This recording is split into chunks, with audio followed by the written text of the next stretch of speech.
मसला 1947 का है। आपको पता है कि जब भारत आज़ाद हुआ तो India independence act British parliament में पारित हुआ।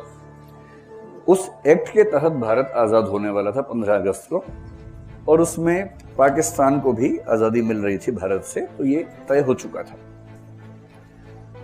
565 के आसपास रियासतें थीं उस समय। तो अंग्रेजों ने, हो सकता है जानबूझ के किया हो सकता है उस समय उनको इससे अच्छा ऑप्शन ना लगा हो। मैं कोशिश करूंगा किसी भी ऐतिहासिक व्यक्ति पर झूठे आरोप लगाने से बचूं। मैं ये नहीं मानता हूं कि नेहरू जी बहुत धोखेबाज किस्म के आदमी थे, नेहरू जी ने देश से दगा किया, ऐसी बकवास मैं नहीं मानता हूं। नेहरू जी शानदार आदमी थे, और कोई भी शानदार आदमी जब इतने बड़े फैसले करेगा, तो जो आदमी आप सोच के देखिए 1947 से 64 17 साल पीएम रहा हो, 17 साल पीएम रहने वाला आदमी, वो भी जब देश बहुत कठिन दौर में था, उससे गलती तो होगी एक आध।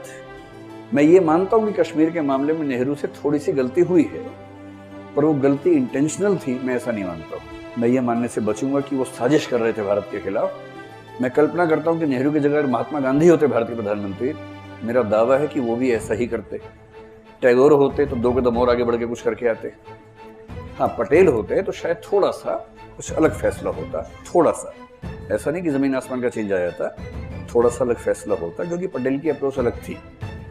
लेकिन इसका मतलब ये नहीं कि हम किसी अपने महान नेता की नीयत पर शक करने लगे। नीयत पर सवाल मत कीजिए, समझे कि उन्होंने ऐसा फैसला क्यों किया होगा, सिचुएशंस क्या थी। तो अंग्रेजों ने कहा रियासतों से कि आपके पास 3 ऑप्शंस हैं, या तो आप भारत का हिस्सा बन जाएं, या पाकिस्तान का हिस्सा बन जाएं, या इंडिपेंडेंट रहें। जो छोटी रियासतें थी उनकी तो इतनी हिम्मत थी ही नहीं, और ये अच्छा हुआ कि पटेल को ये काम दिया गया कि आप रियासत मंत्रालय के प्रमुख आप हों। वो गृह मंत्री भी थे, उप प्रधानमंत्री भी थे, और रियासती काम का जो मंत्रालय था उसके भी प्रमुख थे। वीपी मेनन उस समय हमारे एक बहुत बढ़िया सिविल सर्वेंट थे, उनको सचिव बनाया रियासत मंत्रालय का, और पटेल और वीपी मेनन ने मिलकर एक अभूतपूर्व काम किया, जिसके लिए उनकी जितनी प्रशंसा की जाए उतनी कम है। इटली का एकीकरण पढ़ा अपने इतिहास में, तो जो काम गैरिबाल्डी या मैजिनी वहां कर रहे थे, जो बिस्मार्क जर्मनी में कर रहा था, लगभग वही भूमिका पटेल की भारत में रही। और पटेल की रही का मतलब पटेल प्लस वीपी मेनन दोनों की भूमिका रही। और यदि पटेल वैसी भूमिका ना निभाते तो निश्चित रूप से आज हम बहुत सारे देश होते। मैं केवल मजाक में कहता हूँ कि दिल्ली से पटना भी जाना होता तो हम 4 देश क्रॉस करके जाते, 4 जगह वीज़ा लेते, 4 जगह स्टैंप लगवाते, और हम कहते कि मैं अंतर्राष्ट्रीय यात्रा करके आया हूँ।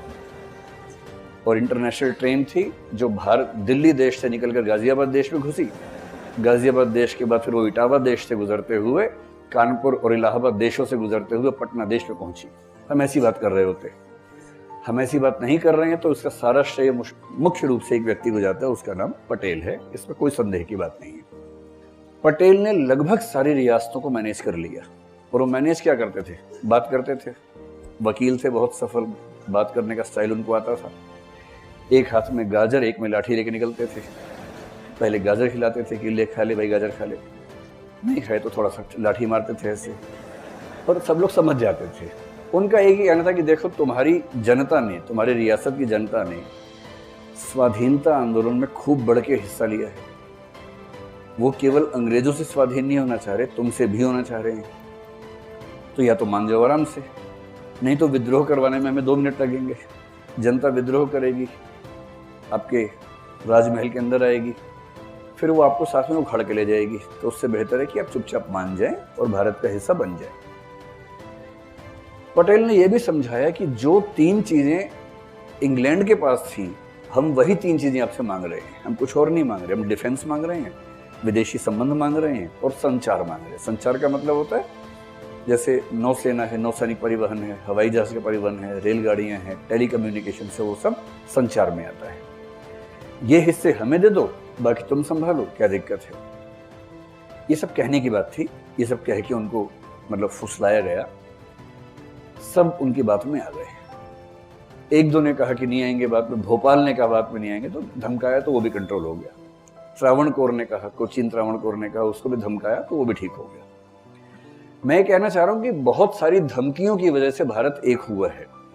ऐसा नहीं कि सारा प्यार मोहब्बत से हो गया था। बहुत सारी धमकियां उस समय दी गई थी, और जैसे दाग अच्छे हैं वैसे धमकियां भी अच्छी हैं।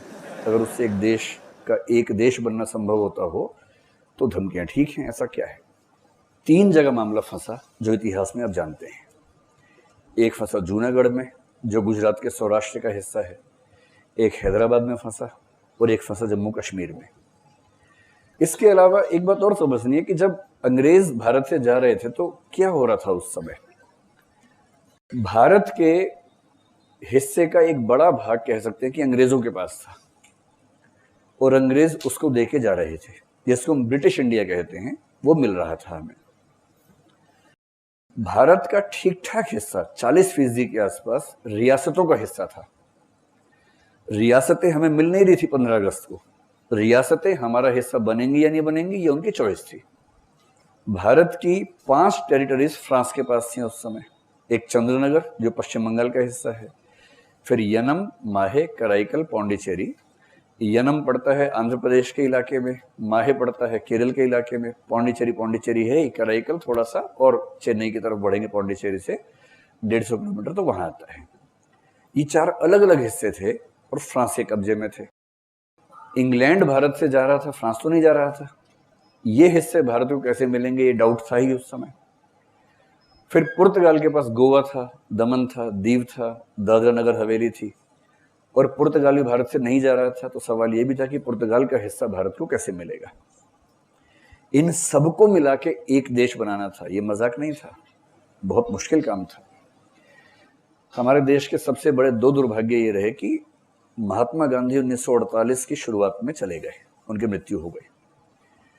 संविधान पूरा बनते हुए देख नहीं पाए।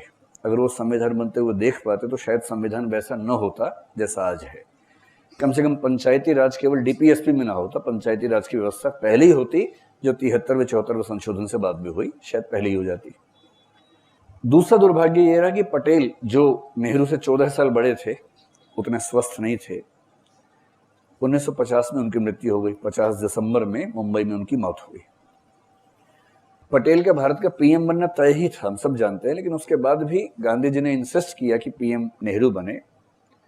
क्यों किया, डिबेट है। मेरा ख्याल है कि इसके पीछे एक प्रैग्मेटिक बात ये थी, व्यावहारिक बात ये थी कि इस बात का अनुमान रहा होगा कि पटेल के पास समय बहुत ज्यादा नहीं है, नेहरू युवा हैं, तो संक्रमण काल में एक ऐसा व्यक्ति पीएम बने जो कम से कम 10-20 साल तक देश को संभाल सके। मेरा अनुमान है कि ये बात भी उनके मन में रही होगी। तो नेहरू पीएम बने। पीएम बनने के कुछ महीने में गांधी चले गए और लगभग 2 साल के बाद पटेल भी चले गए। ये अच्छा हुआ कि पटेल को 2 साल मिल गए। पटेल ने सब रियासतों को मैनेज कर लिया। आप सोचिए कि 565 में से पाकिस्तान के हिस्से को छोड़ भी दें, अगर 530-35 भी रियासतें हों, जो आदमी 530 में से 529 नंबर लाता हो उसको आप क्या रैंक देंगे। 2 मुश्किल प्रश्न आए थे उसके पेपर में, एक जूनागढ़ का, एक हैदराबाद का। उन मुश्किल प्रश्नों को भी सॉल्व कर ही लिया।